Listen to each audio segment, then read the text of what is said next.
सबका स्नेही, इसमें छिपा है लाल विदेही।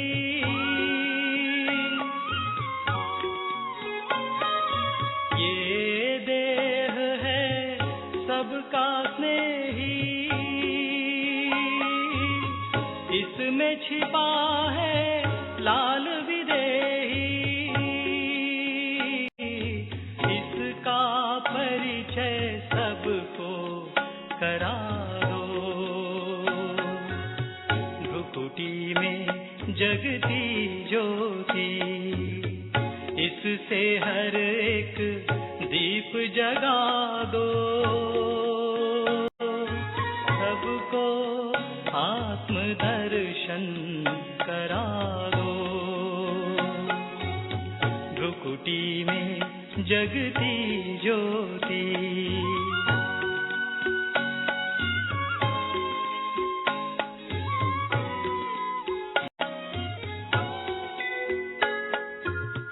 आत्मस्मृति का तिलक लगा के अहंकार को दूर भगा के,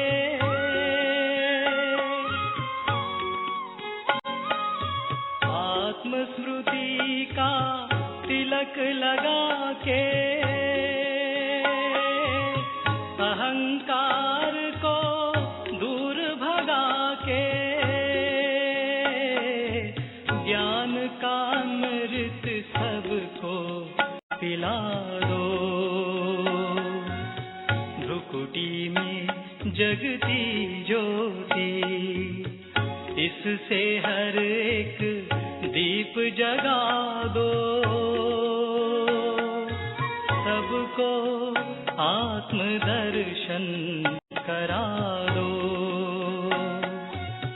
भ्रुकुटी में जगती ज्योति।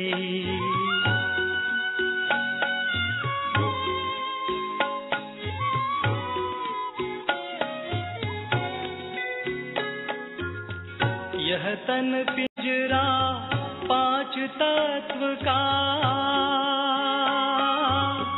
आत्म पंछी मूल वतन का।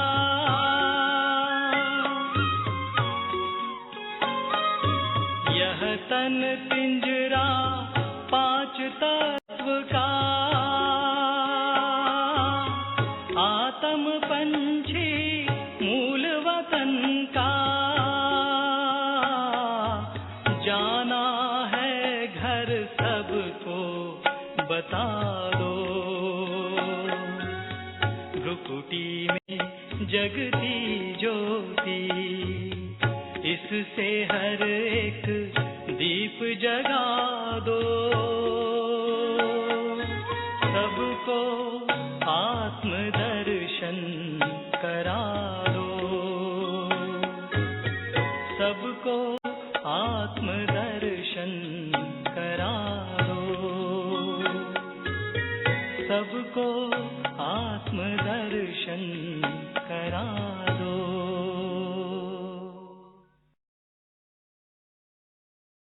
ओम शांति।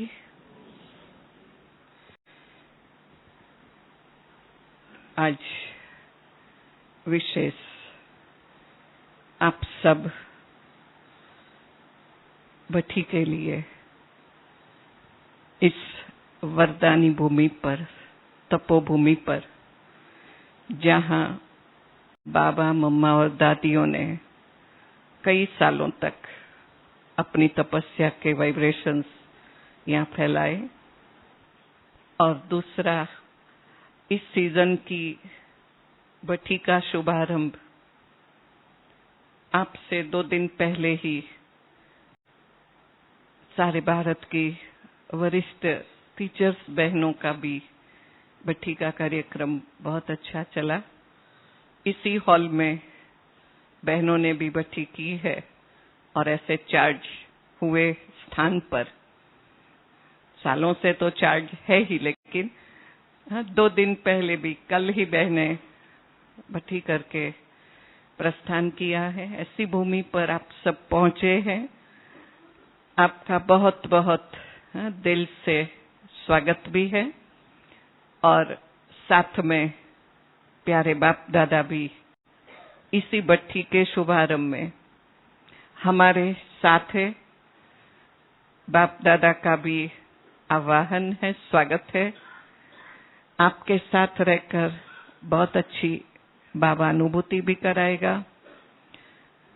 यहाँ हाजिरा हजूर है, ऐसे साथ का भी अनुभव बहुत अच्छी तरह से आप सब कर सकेंगे।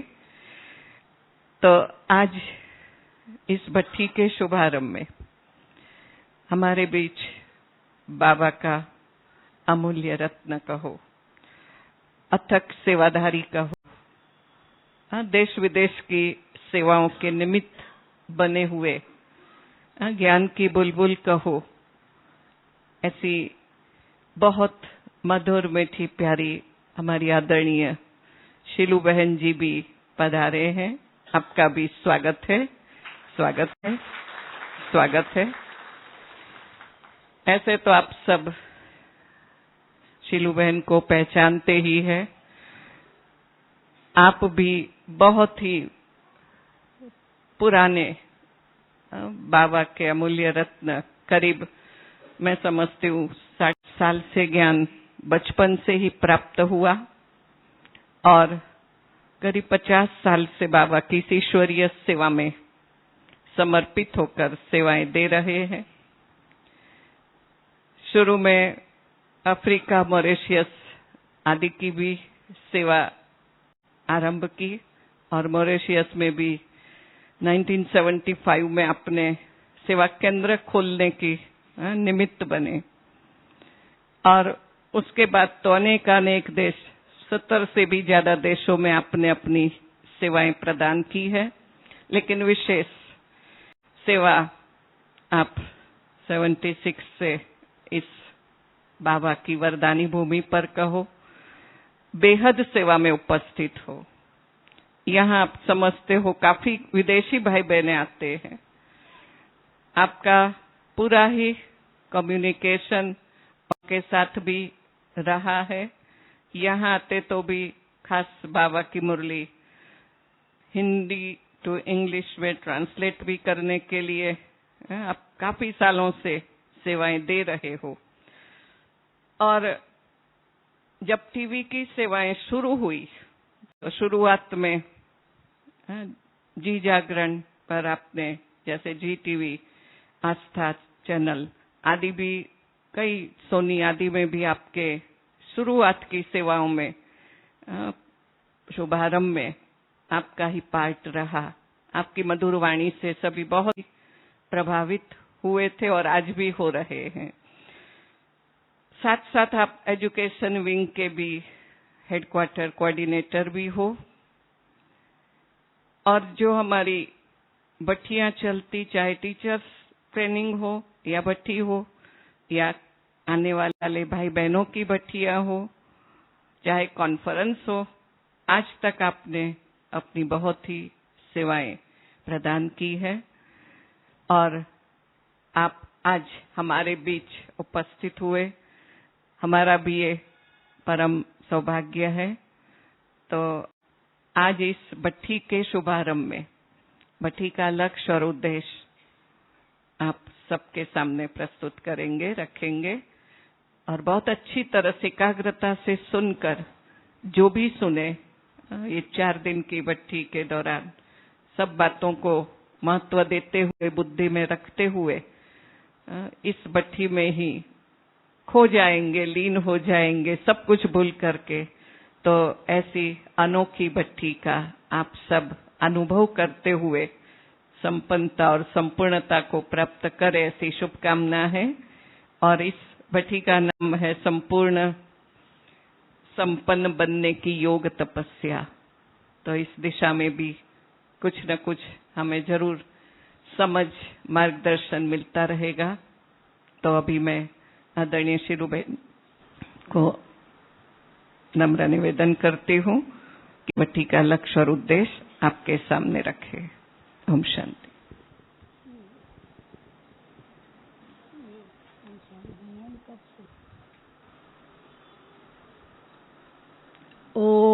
शांति। मधुबन तपोभूमि, वरदान भूमि, परिवर्तन भूमि, प्यारे बाबा मम्मा सब दादियों की कर्म भूमि, जहाँ सारा विश्व आता है, ऐसे स्थान पर आप सभी भट्ठी करने लिए आए हैं। तो प्यारे बाप दादा सभी दादियों की तरफ से, मधुबन निवासी भाई बहनों की तरफ से आप सभी का बहुत बहुत बहुत हार्दिक स्वागत है, स्वागत है, स्वागत है।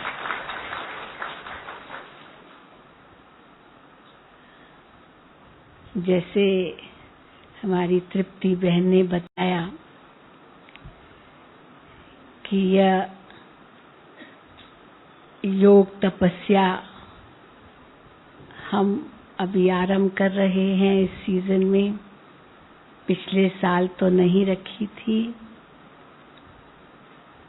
क्योंकि पानी पिछले साल थी लेकिन पानी नहीं मिला, तो बारिश नहीं हुई थी, तो इस साल भी काफी समय से नहीं रखी और अभी शुरू की क्योंकि थोड़ा बहुत पानी मिला है, लेकिन अभी तो बारिश आनी बाकी है। बहुत सुंदर लक्ष्य लेकर आप सभी यहाँ इस भट्ठी में आए हैं। मैं नाम पढ़ रही थी, संपूर्ण संपन्न बनने की योग तपस्या। आप सभी को बैज मिला होगा, उस पर भी यही लिखा है ना? क्या लिखा है? देखा है ना अच्छी तरह से? तो बहुत सुंदर उद्देश्य आपको मिला है कि संपन्न और संपूर्ण बनना है, और उसके लिए ये योग तपस्या करने आए हैं यहाँ, अथवा कहेंगे कि भट्ठी में पकने आए हैं। तो अगले 3 दिन आप संपूर्ण रूप से इस योग तपस्या भट्ठी में पकेंगे, ऐसे कहें। तो सबसे पहला लक्ष्य तो यही है कि अपने अंदर जो भी कमियां, खामियां, कमजोरियां, विकृतियां, कोई अवगुण, कोई कुछ भी ऐसी बात जो बाबा के श्रीमत के खिलाफ है, विरुद्ध है, वो अपने अंदर पहले टटोलना। आत्मनिरीक्षण करने का समय आपको मिलेगा, फिर विश्लेषण भी करना है, क्या थे और क्या बन गए थे, अब फिर क्या बनना है। तो निरीक्षण करके विश्लेषण करना और फिर उसी अनुसार संयम रखना, और फिर वो बोध होना, अनुभव होना अपनी संपूर्ण और संपन्न स्थिति का। तो पहला लक्ष्य तो यही है कि अब आपको समय मिलेगा आत्मनिरीक्षण करने का। बहुत व्यस्त जीवन से आप यहाँ समय निकाल कर 3-4 दिन के लिए आए हैं, और हम समझ सकते हैं कि वहाँ का वातावरण कैसा है, और यहाँ आप आए हैं तो जमीन आसमान का फर्क है ना, दिन रात का फर्क अनुभव करेंगे। वैसे तो मधुबन में तो आना होता ही होगा। ऐसे भी कोई है जो पहली बार मधुबन में आए हैं? पहली बार? अच्छा, देखा ही नहीं था, पहली बार ही देख रहे हैं। अच्छा, जो पहली बार मधुबन देख रहे हैं वो हाथ उठाएं। अच्छा, 1 2 3 4 5। अच्छा, जो मधुबन में आए तो हैं लेकिन सदा शांतिवन में रहे हैं, पर यहाँ नहीं कभी रहे, वो हाथ उठाएं। वो तो बहुत ही होंगे। अच्छा, तो यहाँ रहने का पहला मौका मिला है। और जो पुराने होंगे वो तो मधुबन में काफी समय रहे भी होंगे। तो जो मधुबन में रह चुके हैं पहले भी, वो हाथ उठाएं। पुराने होंगे वो। अच्छा, लगभग बराबर बराबर है। तो बहुत सुंदर ग्रुप है आप सबका। हम तो कई बार कहते हैं कि प्रोग्राम तो कईयों का बना होगा, वैसे तो कईयों की इच्छा होगी कि हम भी बट्ठी करने जाएं, हम भी बट्ठी करने जाएं। हमारी बहनों को तो काफी प्रॉब्लम हुई होगी, किसको हाँ कहीं किसको ना कहीं। हाँ, ऐसे था ना? हाँ, ऐसे था ना कि नहीं उषा बहन? किसको हाँ कहीं किसको ना कहीं, सबकी इच्छा जरूर होगी। और फिर जब टिकट आ गई तो आपको विश्वास हो गया कि हम जरूर जाएंगे।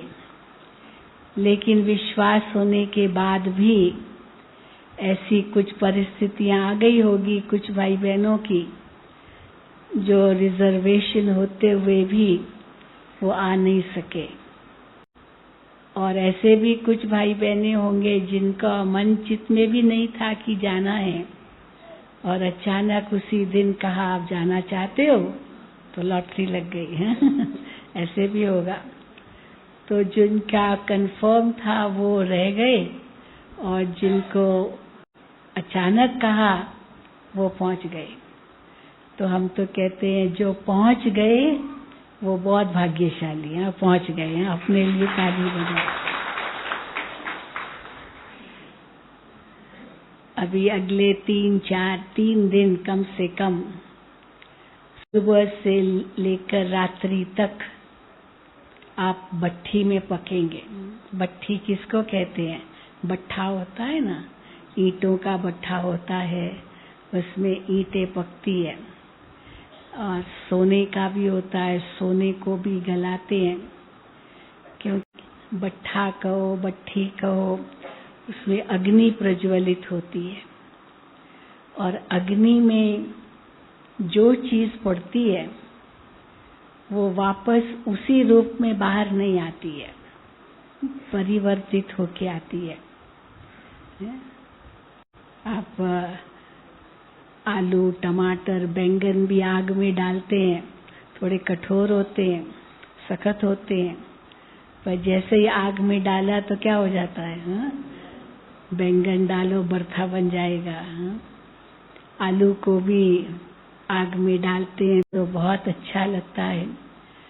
तो जो कठोर चीज है वो सॉफ्ट मुलायम बन जाएगी। अर्थात जो कठोर संस्कार हैं, जिसके लिए हम समझते रहे आज तक कि भाई ये तो बदलना बड़ा मुश्किल है, ये तो हम नहीं बदल सकते हैं, लेकिन यहाँ इस भट्ठी में परिवर्तन करना आपके लिए सहज हो जाएगा, क्योंकि अपने ऊपर आप मेहनत करेंगे। या कई बार बहुत सॉफ्ट है, सॉफ्ट माना इमोशनल, बहुत भावुक। कई लोग बहुत भावुक होते, छोटी बात में रोना आ जाता है, छोटी छोटी बात में कैसे बिल्कुल स्थिति डावाडोल हो जाती है। तो वो भी मानो बहुत ही नरम है। मुलायम तो अच्छी चीज है, लेकिन जल्दी टूटने वाली चीज। तो यहाँ आकर जैसे मिट्टी ईंट, परंतु भट्ठे में पड़ने से वो ईंट कैसी हो जाती है? एकदम मजबूत। कितनी मजबूत है तो मिट्टी, लेकिन वो इतनी मजबूत हो जाती है कि अगर उसको वो गिरेगी भी तो भी टूटेगी नहीं, इतनी मजबूत होती है। ये तो है तो मिट्टी। तो जो भी ऐसे बहुत भावुक हैं, जल्दी जल्दी अपसेट होते हैं, जल्दी जल्दी अपमानित महसूस करते हैं या कोई शक्ति की कमी है, तो यहाँ आत्मनिरीक्षण करने से आपको महसूस होगा कि हमारे अंदर ये परिवर्तन आ रहा है और हम इतना मजबूत हो रहे, इतना मजबूत कि कुछ भी हो जाए मेरी स्थिति कभी हिलेगी नहीं, अंगद के समान रहेगी। और अग्नि में कई चीजें पड़ती है, काला कोयला भी पड़ता है और कैसा बन जाता है, राख बदल जाता है, रंग बदलता है। सोना भी पड़ता है तो खाद निकल जाती है दूसरी, क्योंकि सोने में जो और धातु पड़ते हैं उनका मेल्टिंग पॉइंट, पिघलने की जो टेम्परेचर है वो सोने से कम होता है, तो वो जैसे उनको टेम्परेचर मिलता है वो पिघलते जाते हैं और सोना ऊपर रह जाता है।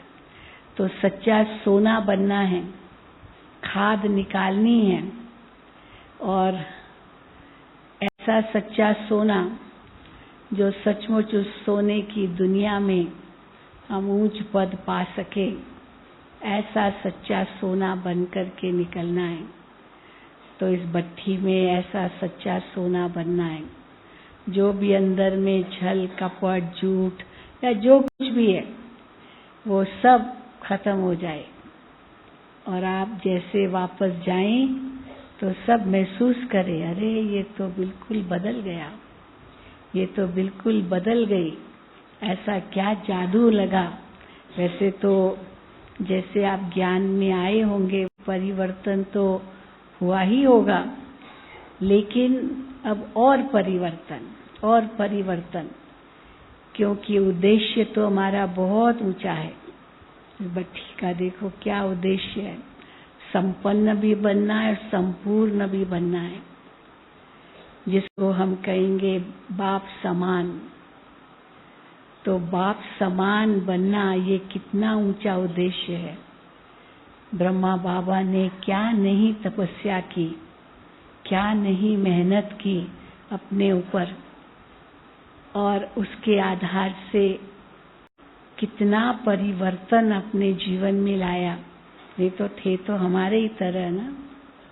कई बुजुर्ग बाबा के पास आते थे और बाबा को कहते थे, बाबा अभी तो बहुत बूढ़े हो गए हैं, अभी हमारे से ये मेहनत पहुंचती नहीं है, कहाँ अमृत वेले उठना, कहाँ ये सब तपस्या करना, इतना नहीं होता है।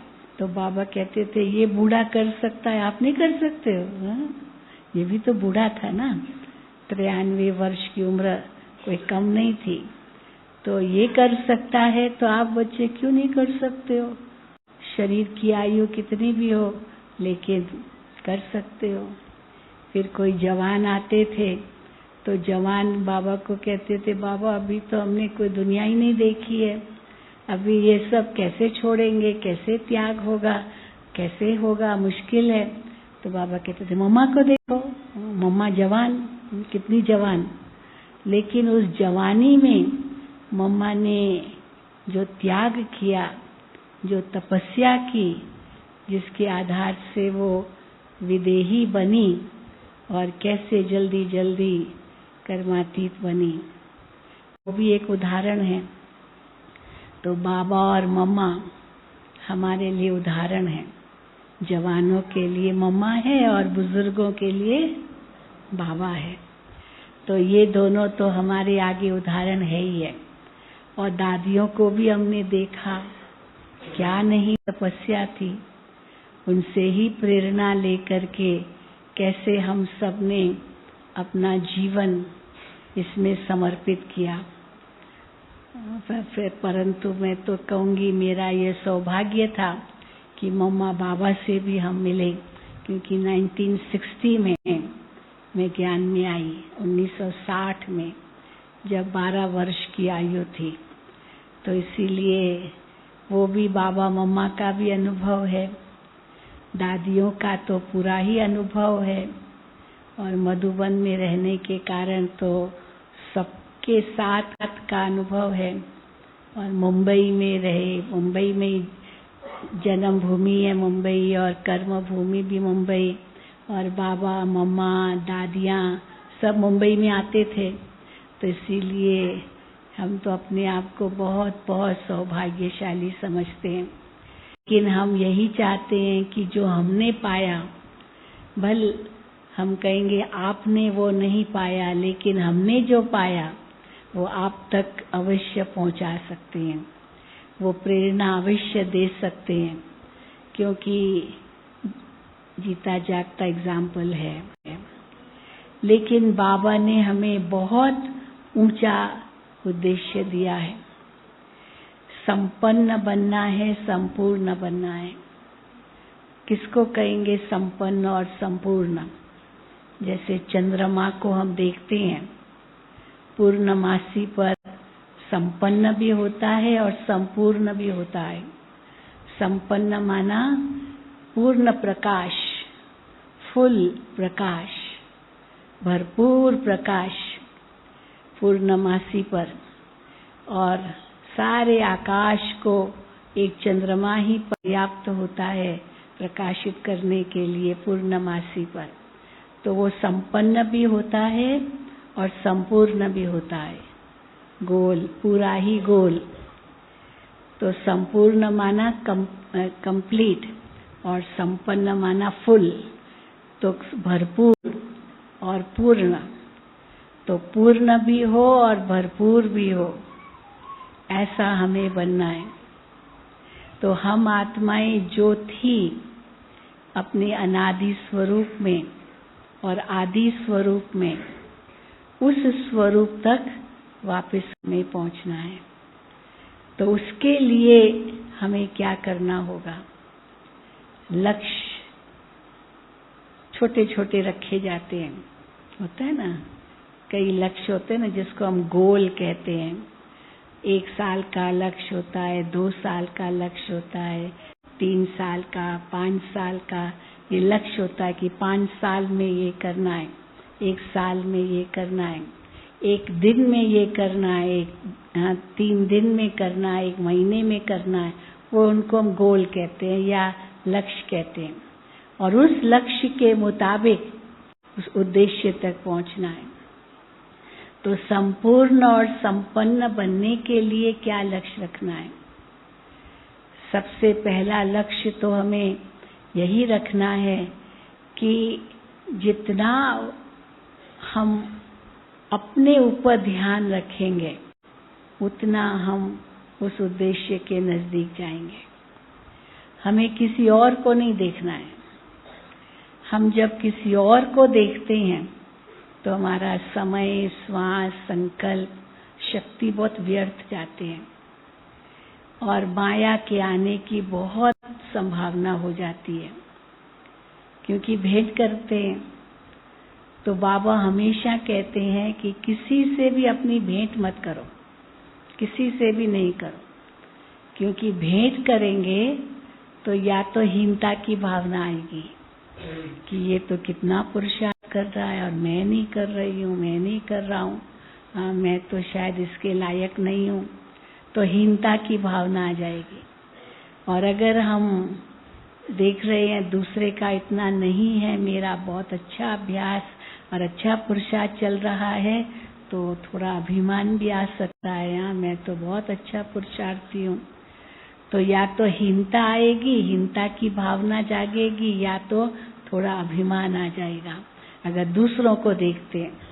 और दोनों ही माया है, बिल्कुल बहुत बड़ी माया है। हाँ, जैसे हम दुनिया वालों को कहते हैं ना कि हम 2 प्रकार का अज्ञान व्यक्त करते हैं। अज्ञान, मनुष्य ज्ञान ईश्वर से मांगते हैं, लेकिन 2 प्रकार का अज्ञान व्यक्त करते हैं।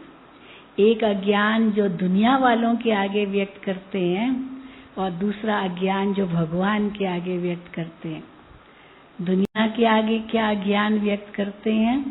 मैं सेठ हूँ, मैं साहूकार हूँ, मैं बहुत धनवान हूँ, मैं सुंदर हूँ, मैं बुद्धिवान हूँ, मैं होशियार हूँ, मैं फलाना हूँ, मैं फलाना हूँ।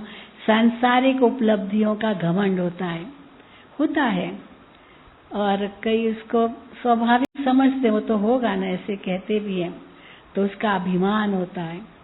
और हम जानते हैं अगर ऐसी भौतिक उपलब्धियों का अभिमान रखते हैं तो एक दिन निराशा हाथ जरूर आती है, क्योंकि ये सब विनाशी है।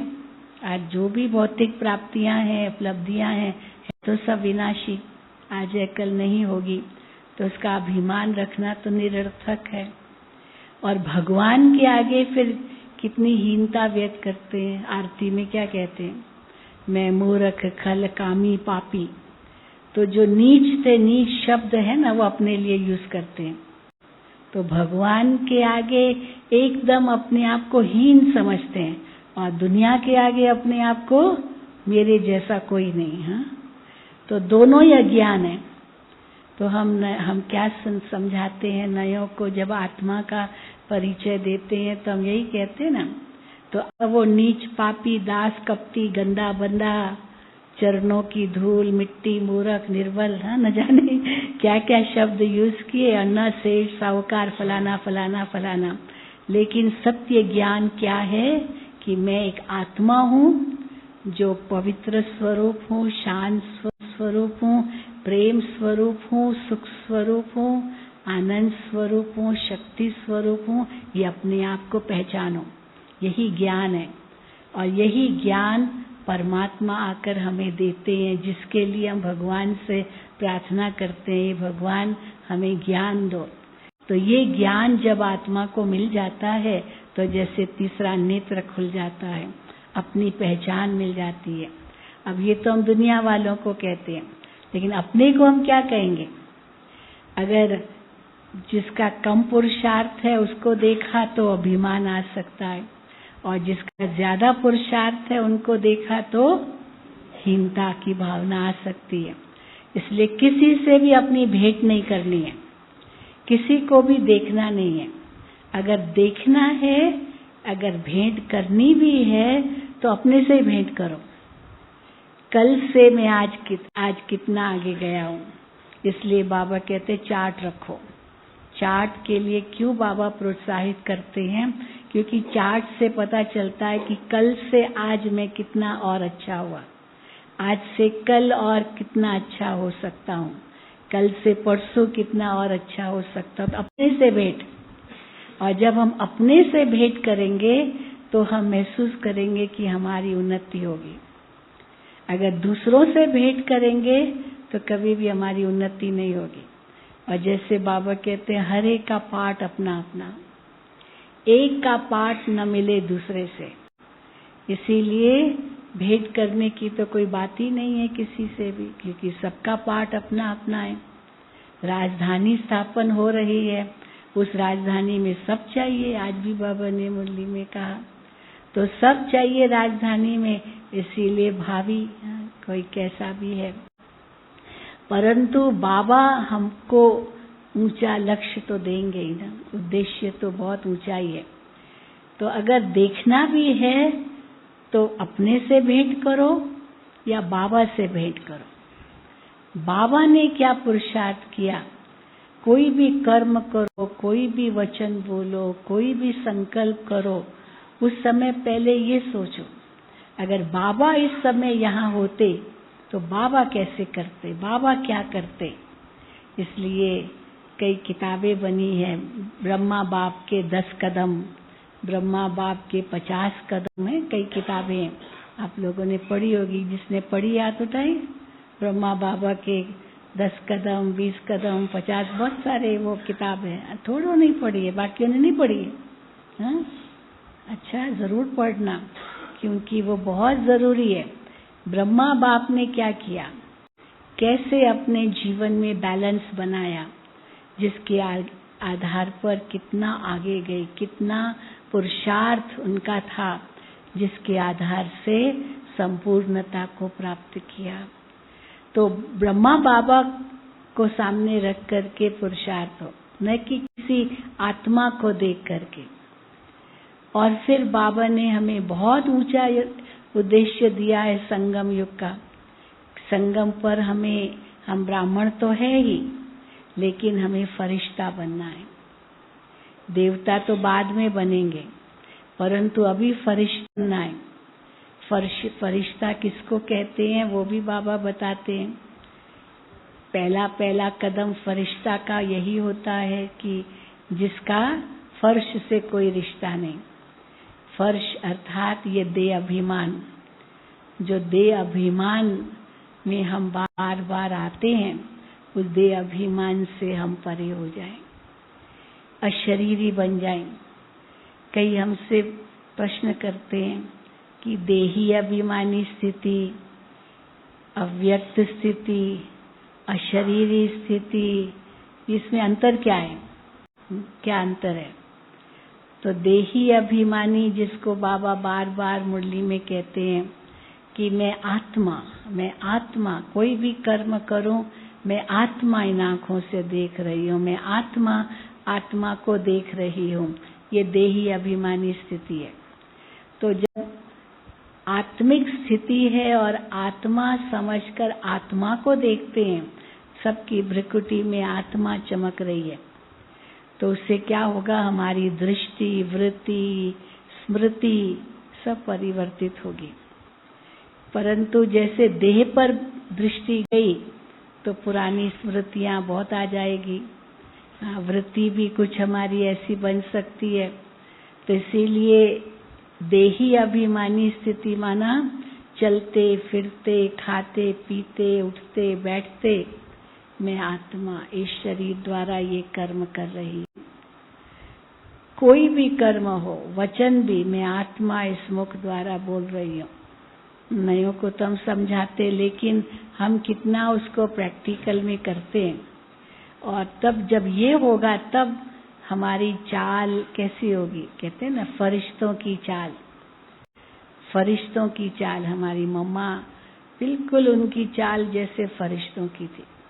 मम्मा देखती थी कि कोई ऐसे ना भाई या बहनें चलते थे ना, ठप ठप ठप ठप ठप करते हुए, बहुत आवाज, चलने की आवाज। जूता उनका ऐसा होता था जो फर्श पर जैसे रखते थे तो बहुत आवाज होती थी। तो मम्मा कई बार कहती थी, देखो ये भी धरती को हम दुख दे रहे हैं, धरती को दुख दे रहे हैं ना, आवाज करते ठक ठक ठक ठक। तो फरिश्ते कैसे चलते हैं? कैसे चलते हैं? फर्श से ऊपर, उनका पैर धरती पर नहीं पड़ता। अब हम उस रूप से तो फरिश्ते नहीं बने हैं, लेकिन हम उस प्रकार की चाल तो चल सकते हैं। तो इसलिए इसको कहते हैं देही अभिमानी स्थिति। और फिर बाबा कहते हैं अव्यक्त स्थिति या विदेही स्थिति। तो विदेही स्थिति कहो या व्यक्त स्थिति कहो, कि व्यक्त में रहते हुए व्यक्त से परे, या देह में रहते हुए विदेह। तो अर्थात जिसको बाबा दूसरे शब्दों में कहते राजा जनक के समान, नष्टो मोहा, कुछ करते हुए भी किसी में मोह नहीं। मेरा ये राज्य है, मेरा ये, मैं राजा हूँ।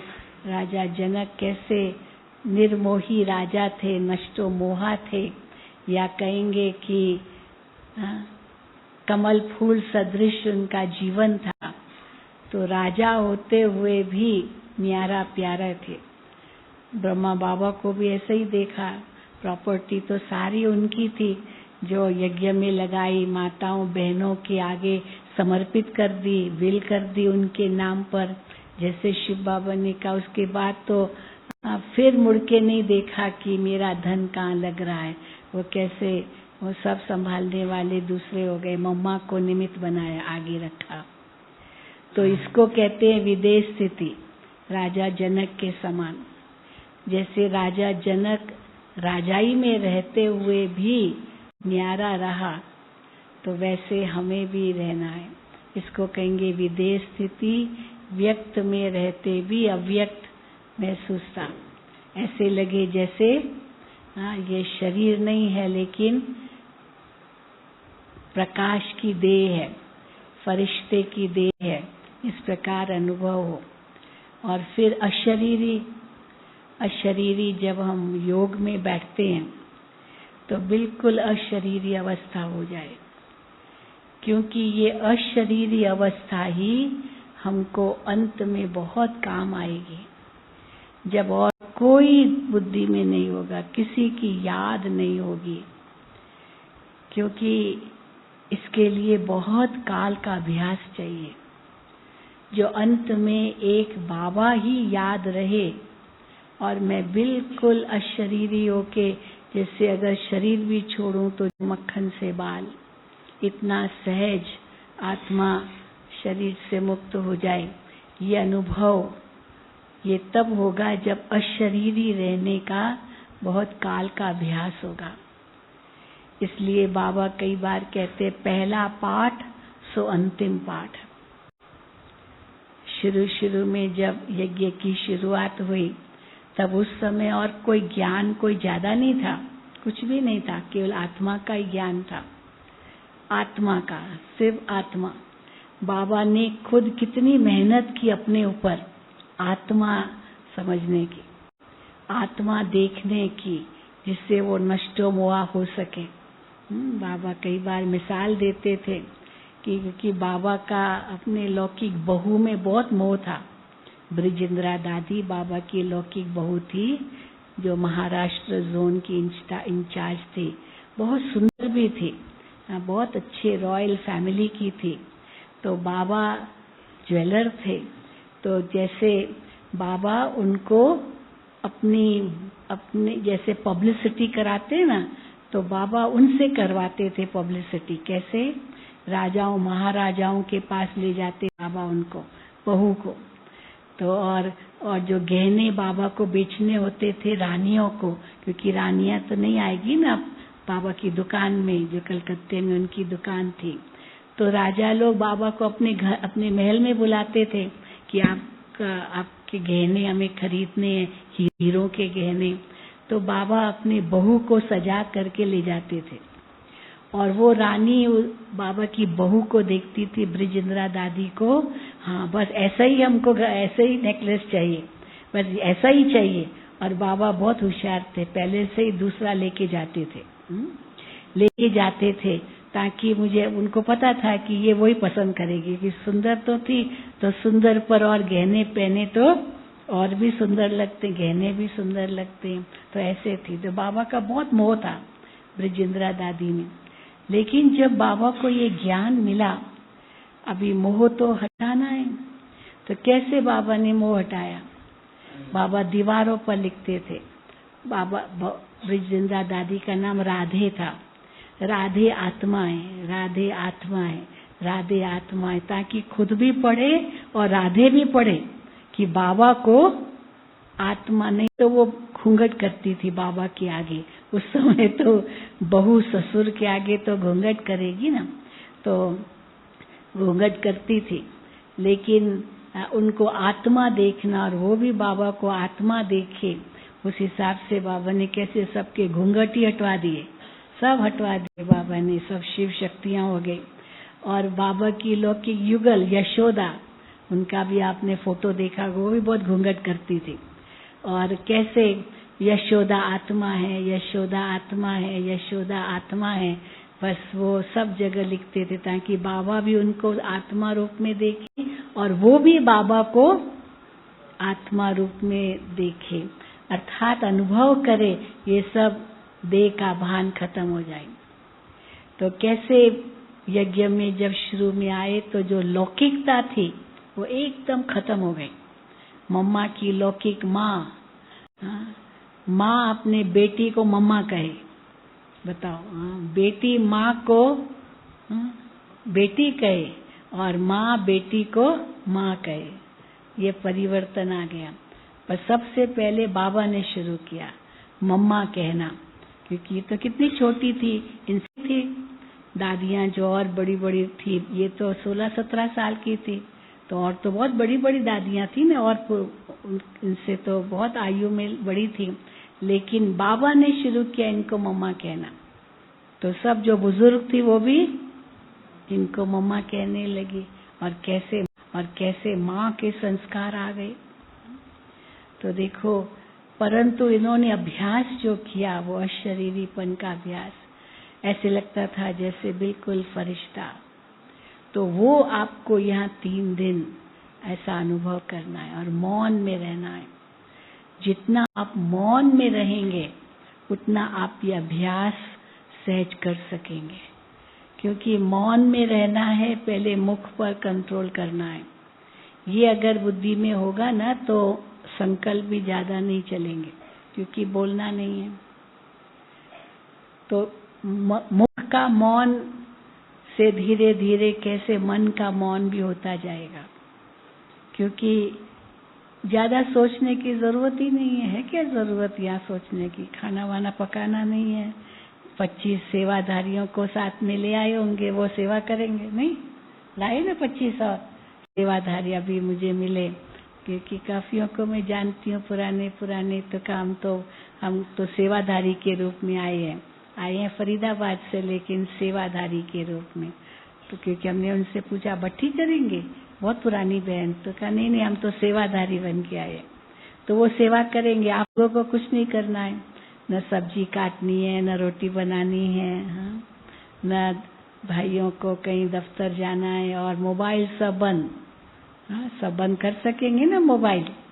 3 दिन आज सबको घर में जवाब वो पहुंच दे दो कि हम आराम से मधुबन में पहुंच गए हैं। अभी अगले 3 दिन हमको कोई फोन नहीं करे, मैं स्विच ऑफ कर रहा हूँ। ये हो सकता है ना। हाँ, यहाँ मोबाइल बजने नहीं चाहिए, क्योंकि ये सबके पास खिलौना है।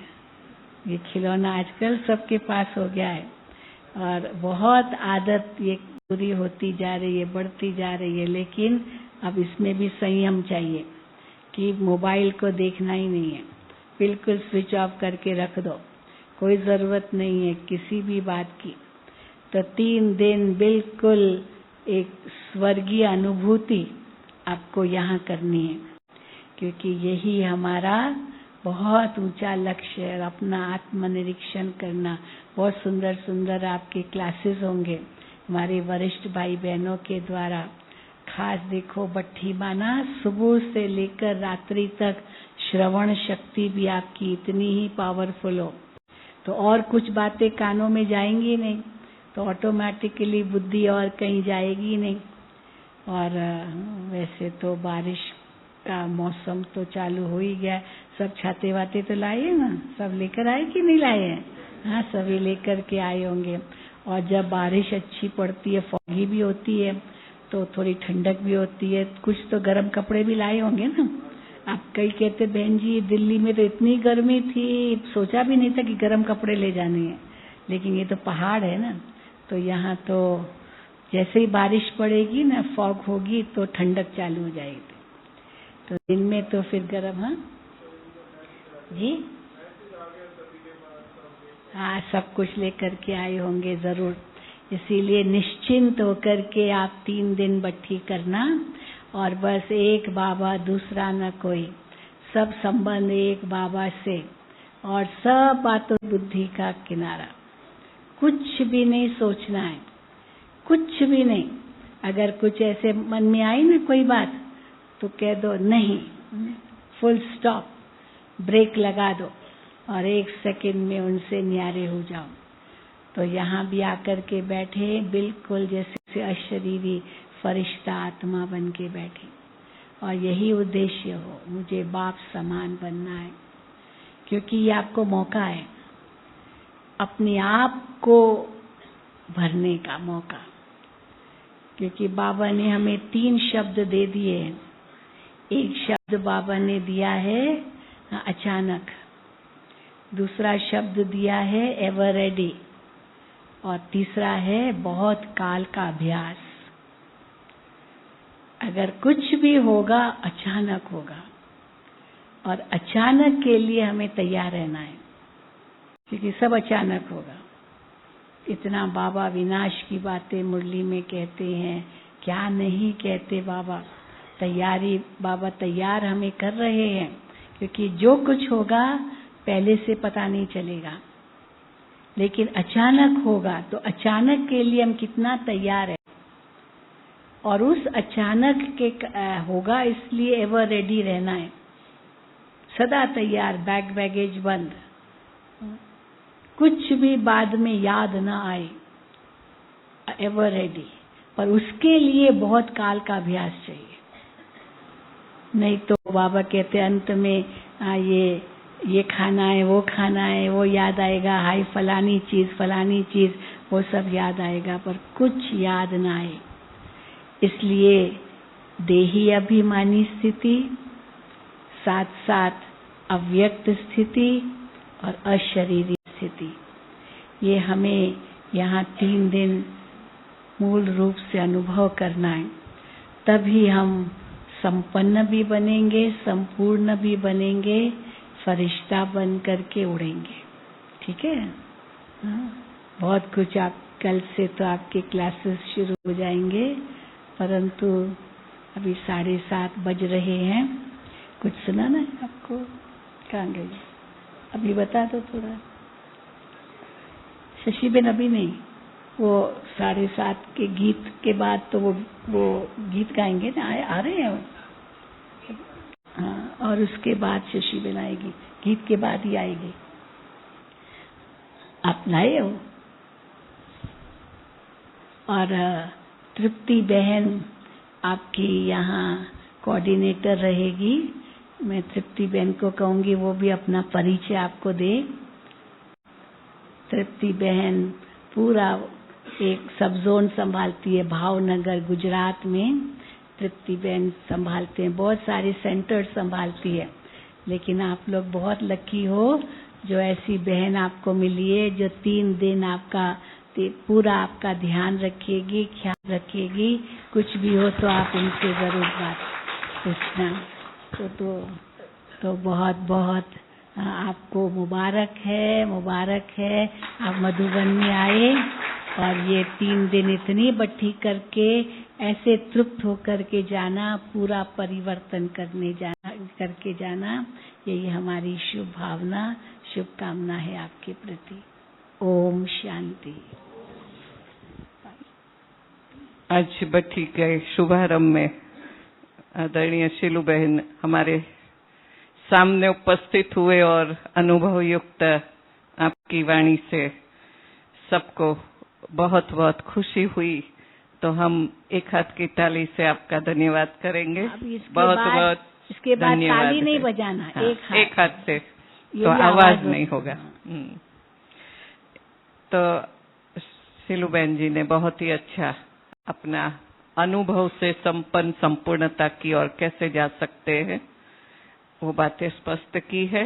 उन सभी बातों को ध्यान में रखते हुए, स्मृति में रखते हुए, उसके स्वरूप बनते हुए 3 दिन में आगे बढ़ना है और अच्छी अनुभूति करना है। ये दृढ़ संकल्प होगा तो बाबा भी अपनी ओर से, बाबा की मदद से भी हम अच्छी स्थिति पर पहुंच पाएंगे। आप परिचय भी अपना दे दो। अच्छा, नाम तो बताया अभी।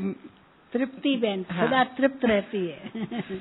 अच्छा, तो करीब 50 साल से ज्ञान में, 40 साल से हूँ, 69 से माना 40 साल से ज्ञान में हूँ और 50 हुए। अच्छा, ठीक मैंने बोला कि मुझे संशय इतने साल हो गए होंगे क्या, ये सोच चली तो सोचा 40 हुए होंगे। नहीं 50 हो गए हैं। बाबा को 50 साल हो गए। हाँ, बस तो 50 साल हो गए। 50 साल अब एक बाप दादा को हो गए। हाँ जी।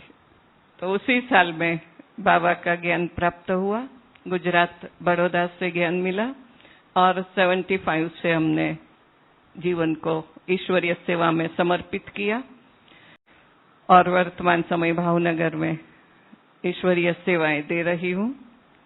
और समय प्रति समय ऐसी बेहद यज्ञ की सेवा में भी चांस मिलता है, तो सबके भट्ठी के साथ हमारी भी भट्ठी हो ही जाती है, इसलिए ये भी अच्छा मौका हमें भी मिला है।